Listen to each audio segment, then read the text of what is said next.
ഇവിടെ എന്തുകൊണ്ട് കോടതി ആ 3 സ്ഥലത്ത് വെച്ച് ടാമ്പർ ചെയ്തെന്നുള്ള, അതാരോ കൈകാര്യം ചെയ്യുന്നുള്ള എവിഡൻസ് അവഗണിച്ചു. അതേ സംബന്ധിച്ച് ഒരു വാക്കും ആ വിധിയിൽ പറഞ്ഞിട്ടില്ല. കോടതിക്ക് നടപടി എടുക്കണ്ടേ? കോടതി പോലീസ് റിപ്പോർട്ട് ചെയ്യണ്ടേ? എന്താണ് ചെയ്യാത്തത്? അതൊക്കെ കുറ്റകരമായ ഒരു അനാസ്ഥയായിട്ട് തന്നെ വരും. എന്തുകൊണ്ട് അത് ചെയ്തില്ല എന്നുള്ള നടപടികൾ ചോദ്യം ആ കോടതിയോട് ചോദിക്കും. അതിന് ഉത്തരം പറഞ്ഞേ വെക്കുള്ളൂ.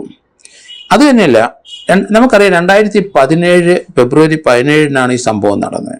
പൾസർ സുനി ഉൾപ്പെടെയുള്ള കൊട്ടേഷൻ വാങ്ങിച്ച് അവരെ പീഡിപ്പിച്ച്, ആ പീഡിപ്പിക്കുന്ന ദൃശ്യങ്ങൾ, സെക്സ്വൽ അസോൾട്ട്, ഓറൽ സെക്സ്വൽ അസോൾട്ടിൻ്റെ ദൃശ്യങ്ങൾ പകർത്തി. അതായിരുന്നു കോൺട്രാക്റ്റ്.